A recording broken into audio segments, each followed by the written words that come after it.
nombre del Padre, y del Hijo, y del Espíritu Santo. Amén. El Señor esté con ustedes. Y con tu espíritu. Queridos hermanos, vamos a comenzar esta celebración del Día del Señor, que en este tiempo de verano suple a la emisión habitual de la Santa Misa. Es el domingo quinto del tiempo ordinario el que vamos a celebrar. Estamos ya ha comenzado recientemente el mes de febrero. Así que bueno, el verano avanza y también avanza esta primera parte del tiempo ordinario. Todavía nos quedan y 3 domingos más del tiempo ordinario. Vamos a comenzar esta celebración escuchando la palabra de Dios.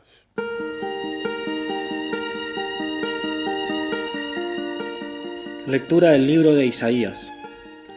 El año de la muerte del rey Osías, yo vi al Señor sentado en un trono elevado y excelso, y las orlas de su manto llenaban el templo. Unos serafines estaban de pie por encima de él. Cada uno tenía 6 alas, y uno gritaba hacia el otro: Santo, santo, santo es el Señor de los ejércitos. Toda la tierra está llena de su gloria. Los fundamentos de los umbrales temblaron al clamor de su voz, y la casa se llenó de humo. Yo dije: ¡ay de mí, estoy perdido! Porque soy un hombre de labios impuros, y habito en medio de un pueblo de labios impuros, y mis ojos han visto al Rey, el Señor de los ejércitos. Uno de los serafines voló hacia mí, llevando en su mano una brasa que había tomado con unas tenazas de encima del altar. Él le hizo tocar mi boca y dijo: Mira, esto ha tocado tus labios, tu culpa ha sido borrada, y tu pecado ha sido expiado. Yo oí la voz del Señor que decía: ¿a quién enviaré y quién irá por nosotros? Yo respondí: aquí estoy, envíame. Palabra de Dios. Te alabamos, Señor. Te cantaré, Señor, en presencia de los ángeles. Te cantaré, Señor, en presencia de los ángeles. Te doy gracias, Señor, de todo corazón, porque has oído las palabras de mi boca. Te cantaré en presencia de los ángeles y me postraré ante tu santo templo.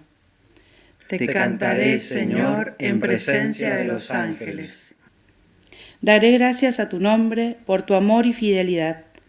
Me respondiste cada vez que te invoqué y aumentaste la fuerza de mi alma. Te cantaré, Señor, en presencia de los ángeles. Que los reyes de la tierra te bendigan al oír las palabras de tu boca, y canten los designios del Señor, porque la gloria del Señor es grande. Te cantaré, Señor, en presencia de los ángeles. Tu derecha me salva, el Señor lo hará todo por mí. Tu amor es eterno, Señor, no abandones las obras de tus manos. Te cantaré, Señor, en presencia de los ángeles. Lectura de la primera carta del apóstol San Pablo a los cristianos de Corinto. Hermanos, les recuerdo la buena noticia que yo les he predicado, que ustedes han recibido y a la cual permanecen fieles. Por ella son salvados si la conservan tal como yo se la anuncié, de lo contrario habrán creído en vano. Les he transmitido en primer lugar lo que yo mismo recibí. Cristo murió por nuestros pecados, conforme a la Escritura. Fue sepultado y resucitó al tercer día, de acuerdo con la Escritura. Se apareció a Cefas y después a los 12. Luego se apareció a más de 500 hermanos al mismo tiempo, la mayor parte de los cuales vive aún, y algunos han muerto. Además, se apareció a Santiago y a todos los apóstoles. Por último, se me apareció también a mí, que soy como el fruto de un aborto. Porque yo soy el último de los apóstoles, y ni siquiera merezco ser llamado apóstol, ya que he perseguido a la iglesia de Dios. Pero por la gracia de Dios soy lo que soy, y su gracia no fue estéril en mí, sino que yo he trabajado más que todos ellos, aunque no he sido yo, sino la gracia de Dios que está conmigo. En resumen, tanto ellos como yo predicamos lo mismo, y esto es lo que ustedes han creído. Palabra de Dios. Te alabamos, Señor. Aleluya. Síganme y yo los haré pescadores de hombres, dice el Señor. Aleluya. El Señor esté con ustedes. Y con tu espíritu. Lectura del Santo Evangelio de nuestro Señor Jesucristo según San Lucas. Gloria a ti, Señor. En una oportunidad, una multitud se amontonaba alrededor de Jesús para escuchar la palabra de Dios, y él estaba de pie a la orilla del lago de Genesaret. Desde allí vio 2 barcas junto a la orilla del lago. Los pescadores habían bajado y estaban limpiando las redes. Jesús subió a una de las barcas, que era de Simón, y le pidió que se apartara un poco de la orilla. Después se sentó y enseñaba a la multitud desde la barca. Cuando terminó de hablar, dijo a Simón: «Navega a mar adentro y echen las redes». Simón le respondió: «Maestro, hemos trabajado la noche entera y no hemos sacado nada. Pero si tú lo dices, echaré las redes».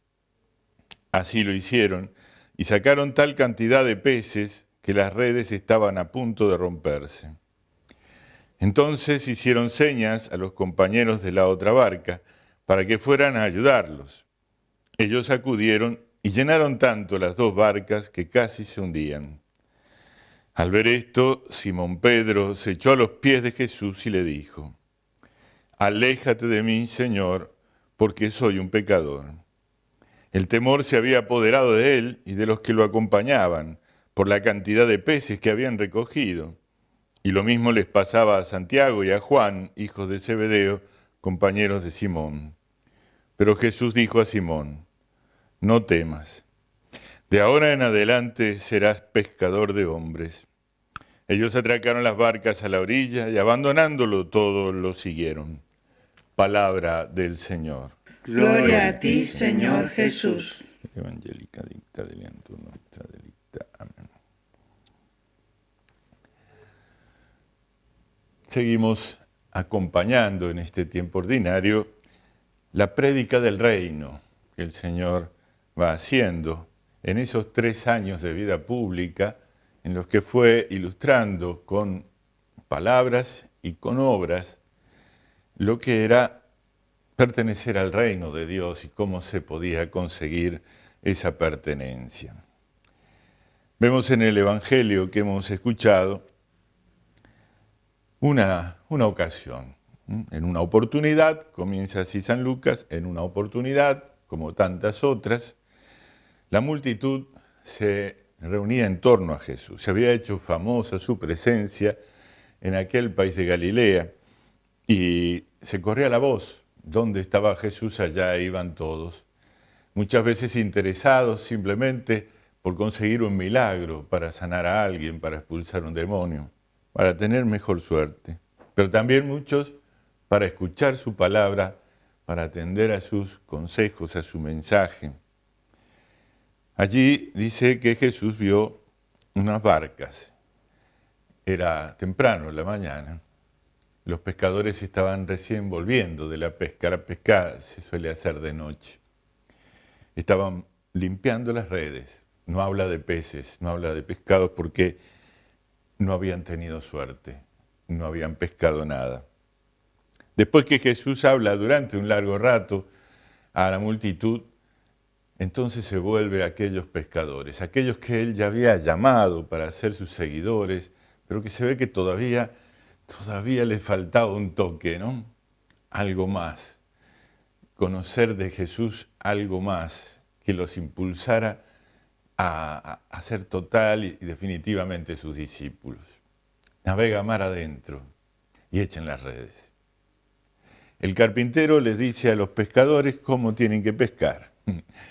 Y los pescadores se sonríen seguramente de esta orden del Señor.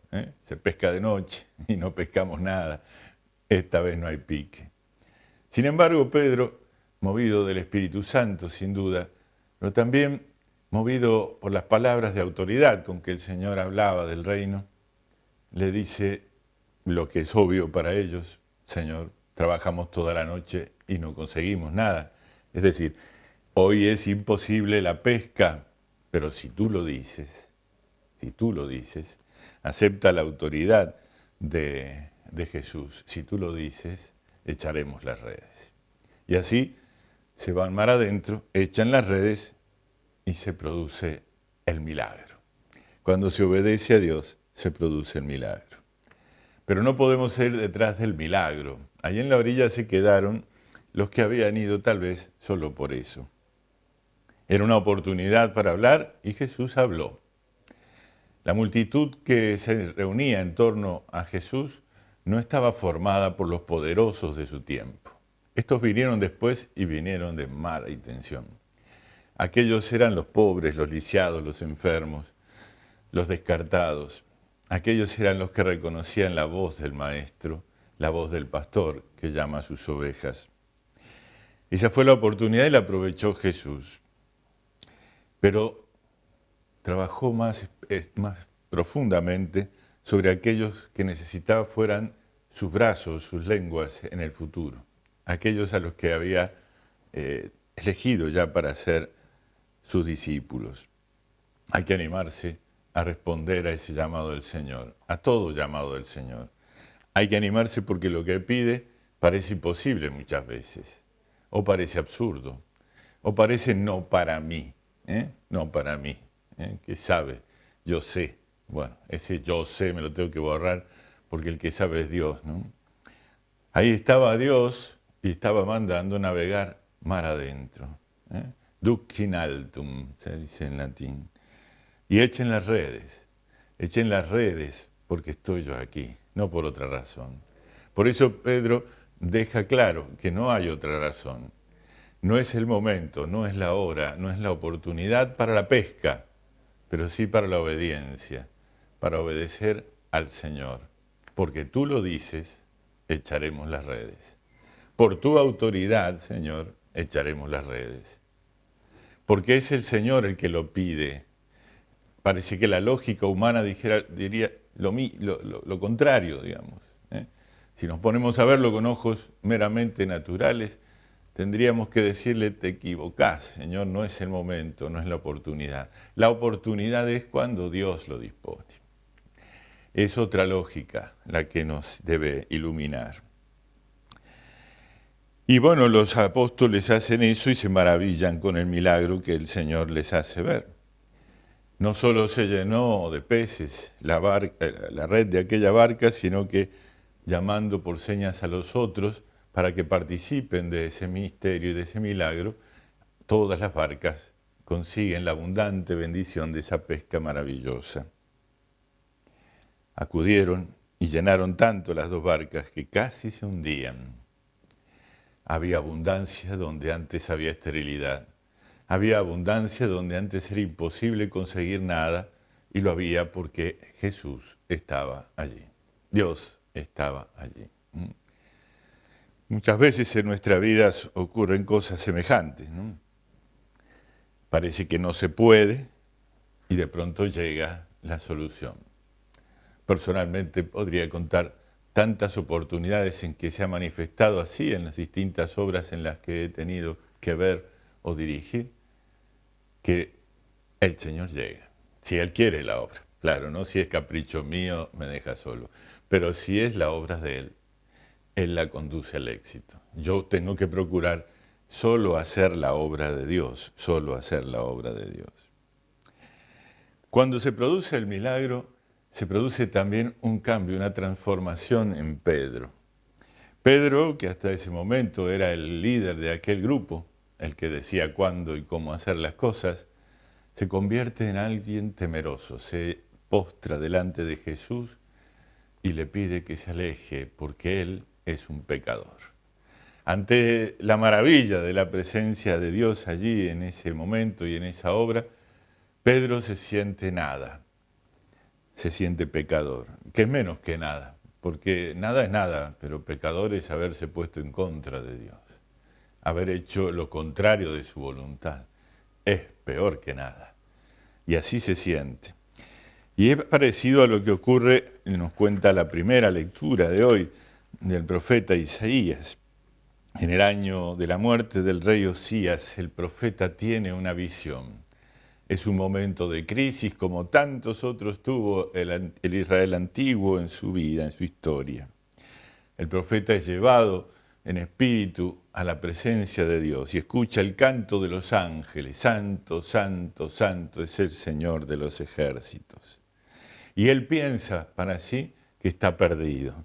Ay de mí, estoy perdido porque soy un hombre de labios impuros y habito un pueblo de labios impuros. Yo y lo mío está manchado.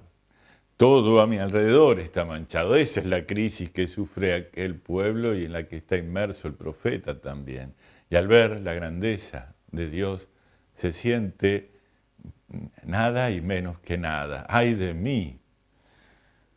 No puedo serlo. Entonces nos relata el profeta que sintió como que un serafín llegaba con una brasa ardiente, tomada del altar de Dios, es decir, venía con la gracia de Dios hacia el profeta, con el auxilio divino hacia el hombre pecador, y tocándole los labios dijo, ya está puro, ya está puro. Y el Señor entonces dijo, ¿a quién enviaré? ¿Y quién irá por nosotros? Y el profeta, lleno de esa tranquilidad que le da el poder haber quedado purificado por la santidad de Dios, dice sin más, aquí estoy, yo voy, mándame que yo voy, mándame, yo voy. ¿Por qué cambia así? Porque ya sabe que no depende de su fragilidad, de su pequeñez, de su pecado, sino que ahora depende de esa gracia de Dios que lo purifica. Algo semejante le pasa a Pedro cuando se postra delante del Señor y se manifiesta pecador. Aléjate de mí, Señor, porque soy un pecador. ¿Qué puedes hacer conmigo, Señor? ¿Qué podés hacer conmigo? Mira, hay un mundo por cambiar, hay un mundo por evangelizar, por anunciar el reino de Dios. También hoy lo hay y yo soy un pecador. Y yo soy un pecador. Cualquiera que me vea por la calle o escuche mis palabras podrá señalar mis pecados. Y el mensaje puede por eso también mancharse. ¿Por qué? Porque soy un pecador. Pedro simplemente se humilla. Esa humildad va a ser lo que va a conseguir para Pedro una misión importantísima y que es asistida por el Señor, no por Pedro. Simón, hijo de Juan, el que va a ser el primer Pedro de la historia. Siempre habrá un Pedro en la historia hasta que la historia termine. Ese Pedro es llamado por el Señor a ser pescador de hombres. Ya no más de peces, ahora de hombres. ¿Y cómo actúan Pedro y los suyos en ese momento cuando son llamados así por el Señor? Dejan todo y lo siguen, dejan todo y lo siguen. Reconocer la propia miseria es el primer paso para alcanzar la misericordia de Dios. Hay de aquellos que se creen buenos, hay de aquellos que se creen justos o mejores que los demás, porque se imposibilitan a sí mismos que la misericordia de Dios actúe en ellos. Hay de aquellos. En la segunda lectura que hemos escuchado, es la carta del apóstol San Pablo a los cristianos de Corinto. El apóstol les hace un resumen de lo que él mismo recibió y predica luego. Cristo murió por nuestros pecados, conforme a la Escritura, fue sepultado y resucitó al tercer día. Se apareció a Cefas, a los 12, a más de 500 hermanos al mismo tiempo, y también a mí, dice el apóstol, que soy como el fruto de un aborto. Esta humildad del apóstol es la que lo hace grande. Yo, dice, no merecería ser llamado apóstol, pero el Señor me eligió, el Señor me puso ahí. Y Él es el que hace la maravilla. Dice, el Señor está conmigo, no he sido yo, sino la gracia de Dios en mí, lo que produce esta predicación entusiasta, entusiasmante, atractiva de San Pablo, la que hizo que se convirtiera todo el mundo pagano a la fe cristiana. La gracia y yo. No es la gracia sin mí, y mucho menos yo sin la gracia. Yo sin la gracia soy pecado, y nada más. No puedo aspirar a eso tan grande. A lo sumo podré llegar a hacer algunas cosas nobles y buenas, seguro. Cualquiera lo puede hacer si pone ganas. Cualquiera se puede embalar en alguna causa noble y hacerla con honestidad, aunque no lo haga con la gracia de Dios conscientemente. Pero hace el bien, y resulta que el bien es Dios. Por lo tanto, aun aquel que no conoce la divinidad, al hacer el bien, trabaja con Dios. Y tiene éxito, ¿sí? Porque el bien es Dios. Y entonces Dios se derrama también por aquel que no cree. Pero mucho más abundantemente y con mucha más eficacia, lo haría con nosotros, que sí lo conocemos y sí sabemos que Él actúa en nosotros. ¿Qué pasa entonces cuando de pronto se ven cristianos que no se animan, no encuentran tiempo, no se sienten obligados, les parece imposible realizar la obra de Dios? Están demasiado en sus cosas. Piensan que por estar haciendo bien sus cosas ya es suficiente. Las cosas en las que nos tenemos que ocupar son las de Dios, no las nuestras. Por supuesto que hay que hacer bien la tarea propia y el deber debe ser cumplido con honestidad y íntegramente para hacerlo un don de Dios. Pero hay una misión para todos urgente, que está más allá de mis planes personales y de mis logros personales. Es la misión que el Señor me encomienda, a ser pescador de hombres, a ir en busca de aquellos que todavía no lo conocen, para decírselos, para contárselos, porque es el momento adecuado, cuando el Señor lo pide, no cuando yo lo quiero. Cuando los apóstoles se sintieron llamados por el Señor, que les mostró autoridad en su palabra y poder en sus obras, lo siguieron dejándolo todo. Tengo que dejar algún tiempo de mi entretenimiento, tengo que dejar algún tiempo incluso de mis ocupaciones mundanas, que pueden ser muy buenas y legítimas. Por supuesto que tengo que dejar lo prohibido y lo malo, lo que se enfrenta a la moral, a la ley que Dios ha puesto en sus criaturas, eso seguro, pero además también puedo renunciar a ciertas cosas de mi vida que, siendo legítimas y perfectamente lícitas, pueden convertirse en un obstáculo para seguir al Señor.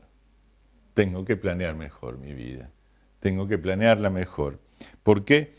Porque Él me está llamando, Él me está diciendo, aunque parezca imposible, navega mar adentro y echa las redes.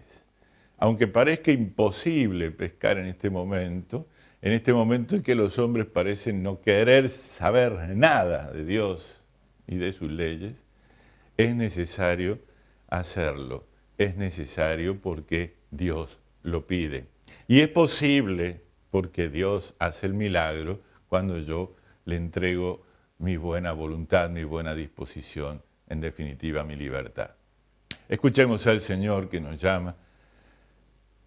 Pongamos nuestro corazón en sintonía con ese llamado. Olvidémonos de todo lo demás y digámosle a partir de hoy, Señor, cambio, mejoro, me perfecciono, dejo aquello que tengo que dejar y te sigo.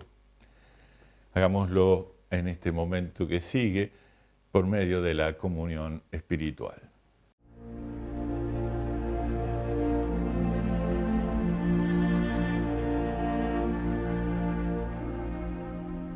Creo, Jesús mío, que estás realmente presente en el Santísimo Sacramento del altar. Te amo sobre todas las cosas y deseo recibirte en mi alma, pero como ahora no puedo recibirte sacramentado, te pido que vengas al menos espiritualmente a mi corazón, como si ya te hubiese recibido. Te abrazo y me uno toda a ti. No permitas, Señor, que jamás me separe de ti. Padre eterno, te ofrezco el cuerpo y la sangre, el alma y la divinidad de tu amadísimo Hijo, nuestro Señor Jesucristo, en expiación de mis pecados y los del mundo entero, y por todas las necesidades de nuestra Santa Iglesia Católica. Amén.